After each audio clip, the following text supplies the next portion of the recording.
पत्रकार साथियों का दिल की गहराइयों से आज के प्रेस वार्ता में हम आपका स्वागत भी करते हैं, अभिनंदन भी करते हैं कि आप ससमय आप पहुंचे हैं। इसके लिए आपके प्रति आभार व्यक्त करते हैं और अपेक्षा भी करते हैं कि आज के जो हमारे सवाल हैं सत्ता प्रतिष्ठान से, वो आम जन का है, किसान का है और कोऑपरेटिव जो माफिया बिहार में बड़े पैमाने पर किसानों के साथ फ्रेम जो करते हैं और नियम इस तरह के जटिल अनुकूल बनाए गए हैं माफिया के लिए,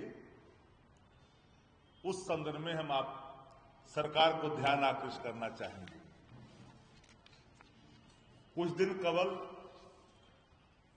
पटना उच्च न्यायालय ने अपने ऑब्जर्वेशन में सरकार को स्पष्ट तौर पे कहा कि एक ऐसी प्रणाली है जहां पैक्स अध्यक्ष चुनाव जीत करके आते हैं और जो पहले से पैक्स अध्यक्ष जो कुंडली मार के लंबे समय से बैठा है, उसके अनुकूल उनकी समितियां बनी होती है, वो जीत करके वो भी आते हैं। जब अध्यक्ष हार जाता है तो सभी अपने सदस्यों से इस्तीफा करा देता है। तदोपरांत मजबूरन प्राधिकार को चुनाव में ढकेलना पड़ता और निर्वाचित अध्यक्ष को फिर से चुनाव का सामना करना पड़ता है। जब आप लोग सब जानते हैं कि त्रिस्तरीय पंचायतों में प्रणाली नहीं है।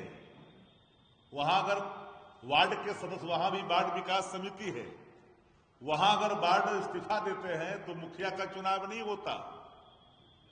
लेकिन पैक्स के सदस्य अगर पंचायत के हैं, निर्वाचित होकर के आते हैं, अगर वो एक साथ इस्तीफा कर देते हैं तो अध्यक्ष के भी चुनाव का सामना करना पड़ता है। 8 साल से 10 साल से जो डिफॉल्टर जो पैक्स है, जिस पर भ्रष्टाचार के गंभीर आरोप लगे हैं, उसकी संख्या सैकड़ों में बिहार के अंदर में है। उसको टैग किया जाता है बगल के पैक्स से। किसान को डबल टैक्स देकर करके अपनी बेचनी पड़ती है धान को, गेहूं को। और इस गंभीर मसले पर अपने ऑब्जर्वेशन में पटना उच्च न्यायालय ने स्पष्ट तौर पर सरकार को कहा इस नियम में बदलाव लाइए। और प्राधिकार को जब पत्र लिखा गया तो प्राधिकार ने भी बिहार की सरकार को, सेक्रेटरी को, अपर मुख्य सचिव को पत्र लिखा। प्राथमिक कृषि शाखा समिति पैक्स के निर्वाचित सदस्यों द्वारा त्याग पत्र दिए जाने के फलस्वरूप समिति के अवक्रमण एवं निर्वाचन की उत्पन्न होने वाली स्थिति के लिए समादेश याचिका संख्या 9491/2015 एवं अन्य स्वरूप मामले में दिनांक 17/8/2015 को माननीय उच्च न्यायालय द्वारा किए गए ऑब्जर्वेशन के संदर्भ में कि भाई ऐसे दृष्टांत सामने आ रहे हैं कि लोकतांत्रिक रूप से निर्वाचित प्राथमिक कृषि समिति के अध्यक्ष की अध्यक्षता में समिति के कार्य संचालन को संपन्न नहीं होने देने के लिए निर्वाचित सदस्यों द्वारा त्याग पत्र दे दिया जाता है। सदस्यों द्वारा त्याग पत्र दिए जाने से समिति जो है अल्पमत में आ जाती है और प्रशासक की नियुक्ति तथा तदोपरांत नए सिरे से निर्वाचन की प्रक्रिया प्रारंभ करनी पड़ती है। और निर्वाचन में पराजित पक्ष तत्काल अपनी मंशा में सफल हो जाते हैं तथा उन्हें मनोवांछित लाभ प्राप्त होता है और सहकारिता आंदोलन का उद्देश्य यहां पर प्रभावित हो जाता है। एक गंभीर सवाल है, पूरे बिहार से मामला जुड़ा हुआ है। माननीय उच्च न्यायालय ने ऑब्जर्वेशन के आलोक में विभागीय स्तर पर विचार किया जाए, यह कहा। यदि नहीं किया गया तो इस पर अभी भी विचार किए जाने की आवश्यकता है ताकि स्वार्थी तत्वों की मंशा ध्वस्त हो सके। सहकारिता आंदोलन का उद्देश्य सरल और सुलभ किसानों के अनाज का क्रय करना, उनको ससमय उनको उत्पादन का लाभ देने का है, बल्कि भ्रष्टाचार की भीड़ चढ़ाने का नहीं है। और ये गुटबंदी, धन बल के आधार पर गुटबंदी और मनवांछित लाभ के उद्देश्य से निर्वाचित सदस्यों द्वारा त्याग पत्र देकर समिति के कार्य संचालन को विफल करने के कुंठित प्रयास पर रोक लग सके, यह भी मंशा जाहिर किया गया, यह भी बात कही गई। वैसे त्याग पत्र देने वाले निर्वाचित सदस्यों को अगले 5 वर्षों तक चुनाव नहीं लड़ने का भी इसमें नियम प्रावधान किया जाए कि भाई त्याग पत्र दे देता है और त्याग पत्र देने के बाद में फिर चुनाव होता है, फिर वही लड़ता है और फिर अपने अनुकूल अध्यक्ष को चुन के लाता है और फिर वो अपना मनोवांछित जो अपना उद्देश्य है उस उद्देश्य को पूर्ति करता है। बिहार की सरकार सहकारिता को भ्रष्टाचार की दलदल में ढकेल दिया है। मेरा सीधा चार्ज मुख्यमंत्री पर है कि माननीय मुख्यमंत्री नीतीश कुमार जी 20 वर्षों से बिहार के मुख्यमंत्री के पद पर काबिज हैं और इतना बड़ा भ्रष्टाचार सहकारिता से जुड़ा हुआ मामला भी याद करिएगा। यह डिपार्टमेंट भी सृजन से अछूता नहीं है। सृजन का रिलेशन भी सहकारिता विभाग से जुड़ा हुआ था। बिहार में, आजाद हिंदुस्तान में बिहार में सबसे बड़ा भ्रष्टाचार वो सृजन है। 1500 करोड़ से ऊपर का सबसे बड़ा भ्रष्टाचार। लेकिन सरकार चेती नहीं। पूरे बिहार में चुनाव हो गए, पैक्स के चुनाव हो गए, बहुत लोग जो मठाधीश थे चुनाव हार गए, लेकिन उनके समिति जो उनके घर के लोग हैं वो जीत के आ गए। अब अध्यक्ष को संचालन करने का, उनको चार्ज देने का पूरे बिहार का शिकायत आया है। राष्ट्रीय जनता दल ने इसे गंभीरता में राजहित में लिया है, किसान हित में लिया है कि बिहार की सरकार तत्काल प्रभाव से अगर नियमों में बदलाव नहीं लाती है, जो त्याग पत्र देने वाले लोग हैं उनको दोबारा चुनाव लड़ने से रोकने की व्यवस्था भी इसमें लानी चाहिए। नहीं तो डिफॉल्टर पैक्स 10 साल से 12 साल से सर्टिफिकेट केस चल रहा है, करोड़ों का गमन का आरोप है। ऐसे लोग भी जीत करके आ जा रहे हैं और किसानों को लाभ नहीं मिल रहा है, बगल के पैक्स से टैग कर दिया जाता है। और जितने भ्रष्टाचारी हैं वो सरकार के संरक्षण में जी रहे हैं। कोऑपरेटिव माफिया पूरे कोऑपरेटिव को भ्रष्टाचार की दलदल में ढकेल दिया है। मेरा आरोप है कि माननीय मुख्यमंत्री नीतीश कुमार जी जो अचेतन अवस्था में पहुंच चुके हैं, इसे गंभीरता से नहीं ले रहे हैं। बिहार में रिटायर्ड अधिकारी जो भ्रष्टाचार की दलदल वे खुद उसका दोनों पैर और परिवार का पैर फंसा हुआ है, वो व्यक्ति इस भ्रष्टाचार से कैसे मुक्त कराएगा। बिहार में 2-3 लोग चला रहे हैं सरकार, रिटायर्ड अधिकारी 3 आदमी का टोला है, वही बिहार में अपना सत्ता का संचालन कर रहा है, सत्ता का दुरुपयोग कर रहा है, जनहित में कोई काम नहीं हो रहा है।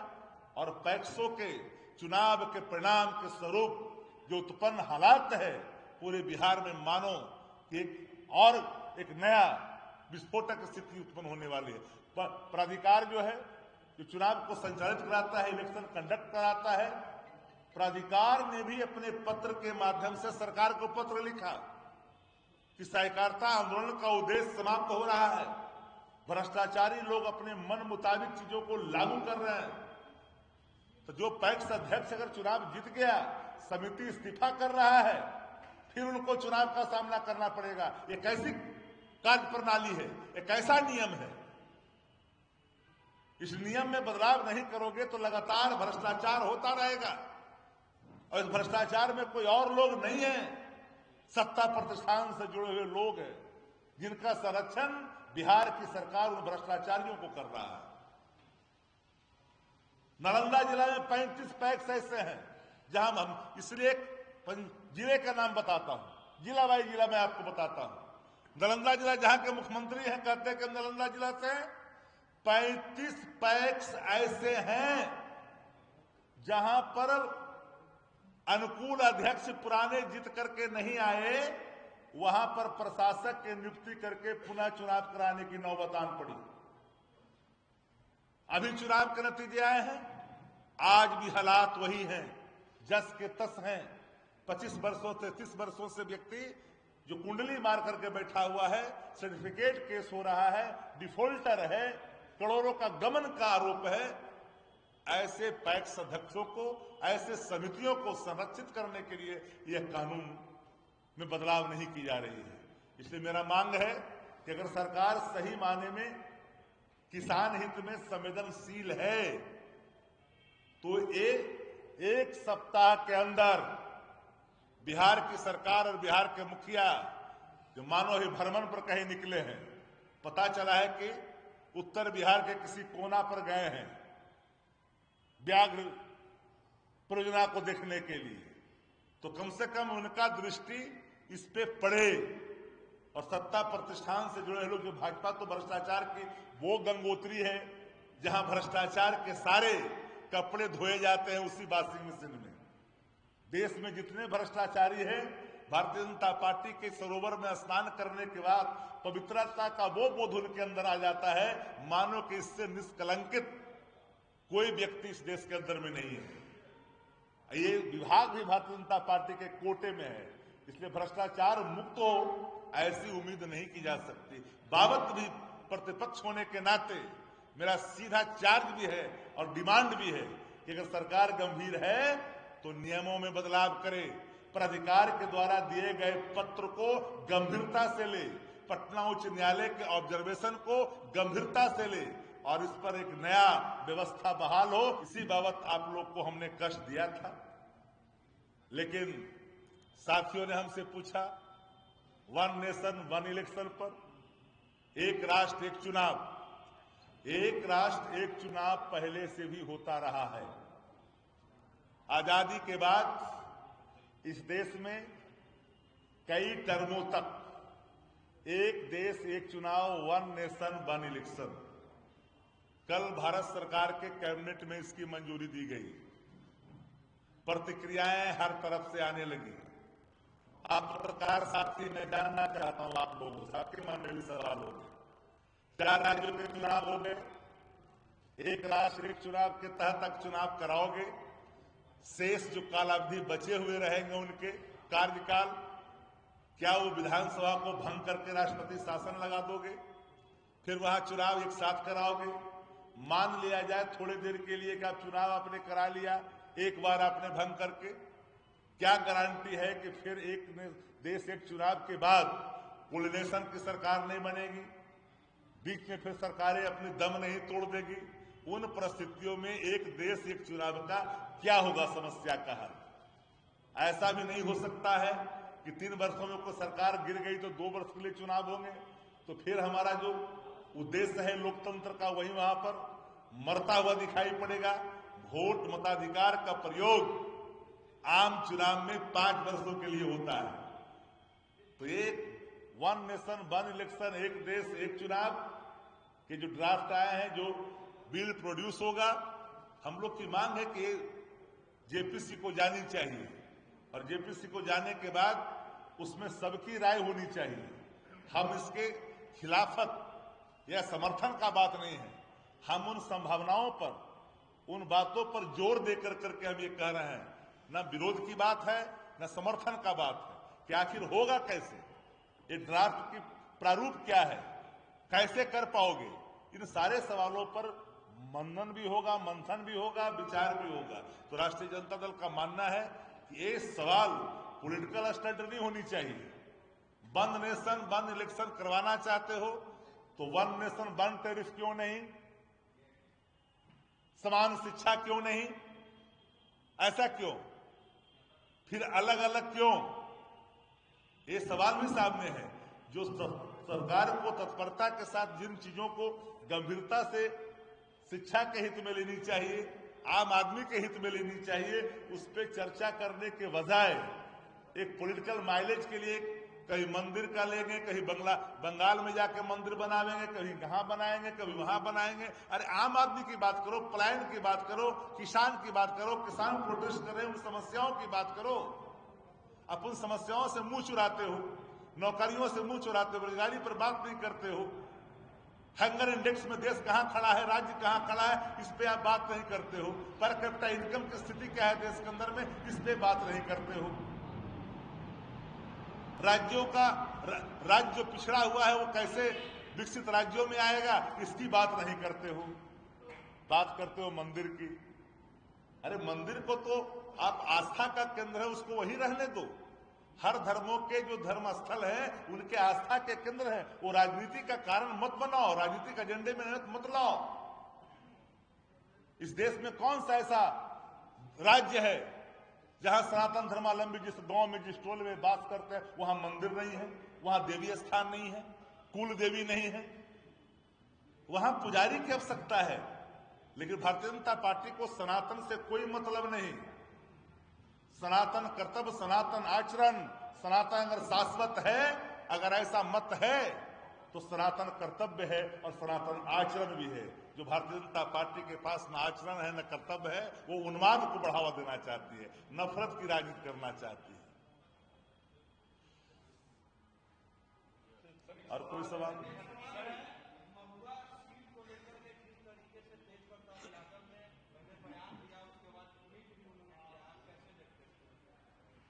देखिए, बिहार का प्रत्येक विधानसभा में राष्ट्रीय जनता दल की आत्मा वास करती है। कोई ऐसा 243 में से कोई ऐसा विधानसभा नहीं है जहां राष्ट्रीय जनता दल की आत्मा वास नहीं करती है। और हर जगह राष्ट्रीय जनता दल कार्यकर्ता मजबूती के साथ आदरणीय लालू प्रसाद जी, आदरणीय तेजस्वी जी, सब लोगों के नीतियों का, विचारों का, सिद्धांतों का के प्रति गंभीर नहीं है। सब लोग गंभीरता के साथ उसको अपना मान के चलते हैं। उसको अलग दृष्टिकोण से क्यों देखें, वो तो उसी में सब है। कांग्रेस ने दो डिप्टी सीएम की डिमांड की है। मुकेश सहनी को भी क्या एक डिप्टी सीएम देने की बात चल रही है? देखिए, चुनाव 2025 में होने हैं। राष्ट्रीय जनता दल पर कई आरोप लगते रहे हैं। राष्ट्रीय जनता दल पर भारतीय जनता पार्टी तुष्टीकरण का आरोप लगाता है। अगर राष्ट्रीय जनता दल किसी भी धर्म, किसी भी मजहब, किसी भी वर्ग, किसी भी जाति के सशक्तिकरण में अपनी योगदान, अवदान को गंभीरता से, मजबूती से अगर दे रहा है, अगर हम पर कोई तुष्टीकरण का आरोप लगता है सशक्तिकरण को लेकर के, इस आरोप को मैं सिरोधार्य करता हूं। हमारे लिए सब लोग बराबर हैं। दो क्यों, जरूरत आने पड़ेगी तो चार भी होगा। दो की बात क्यों करते हैं? जरूरत पड़ेगा तो चार भी हो सकता है।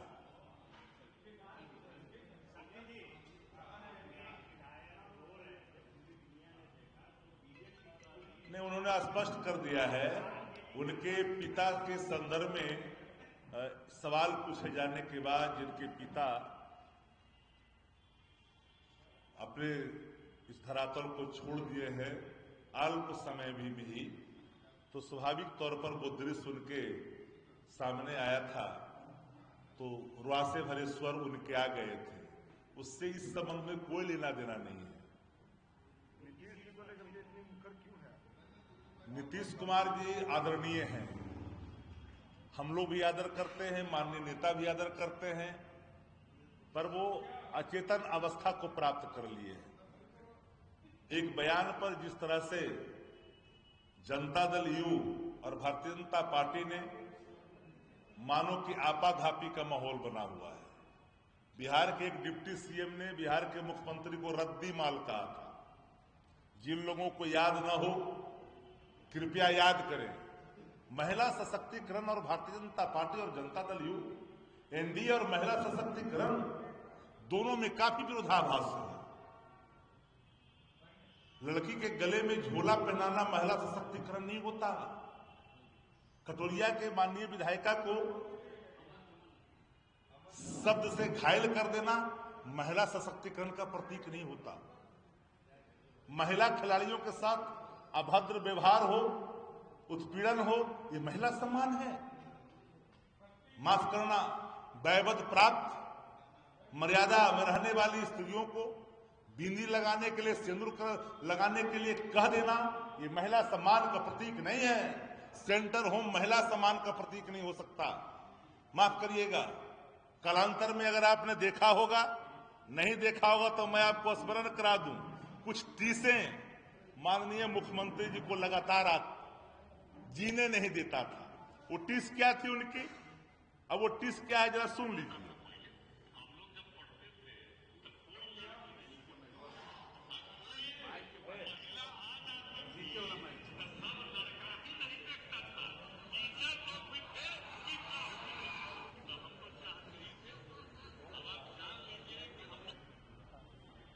अपने फिर मैं इसको रिप्ले कर देता हूं, सुन लीजिए।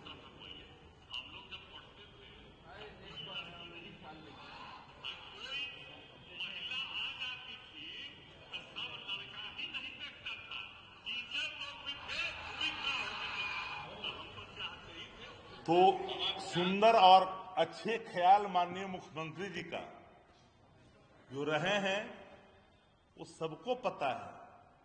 कभी कभी शब्दों के अर्थों को समझे बगैर कई लोग कई चीजों को अपने ही रूप से परिभाषित कर देते हैं।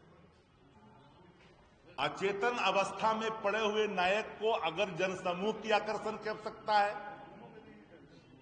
नदी और नालों में जलों के प्रवाह को देखने में उनके अंदर आकर्षण की अगर आवश्यकता है ताकि चेतना आ जाए, व्याघ्र परियोजनाओं को देखने के बाद अगर उनके अंदर चेतना आ जाए तो आकर्षण का आशय यह होता है। ये शब्द कभी कभी मजाकिया लहजों में भी कहा जाता है। उद्देश्य को समझना चाहिए कि जो लोग माननीय मुख्यमंत्री के अचेतन अवस्था का अनुचित लाभ उठा रहे हैं उनके अंदर एक आकर्षण होनी चाहिए। और एक बार मैं कह देना चाहता हूं आप पत्रकार साथियों को, बड़ी गौर से इन बातों को सुनिएगा। नीतीश कुमार जी के इर्द गिर्द कौन लोग हैं जिनका समता पार्टी से कोई लेना देना नहीं? 3-4 लोग कौन है? रिटायर अधिकारी से लेकर के 3 आदमी 4 आदमी कौन है? समता पार्टी से न कोई वास्ता, लोकनायक जयप्रकाश नारायण जी के आंदोलन से कोई वास्ता नहीं, राम मनोहर लोहिया जी के सिद्धांतों से वास्ता नहीं। ऐसे लोग आज उनके इर्द गिर्द घूम कर करके सामाजिक न्याय, धर्मनिरपेक्षता, समाजवाद सबको धोखा दे रहे हैं। और एक घुटन सी है जनता दल के अंदर, कई बिंगू खड़े हो चुके हैं। उनको पता है कि आने वाला कल घातक होगा। 4थे नंबर पर बिहार की जनता ढकेलेगी, याद करिएगा। कुछ आप लोग लगता है कि किसी के अस्वस्थ होने को भी नाराजगी को आप देते हैं। माफ करिएगा, इसके पहले भी एक सवाल आप लोगों ने उठाया था, उस सवालों का भी जवाब स्वयं आकर के दे दिए थे।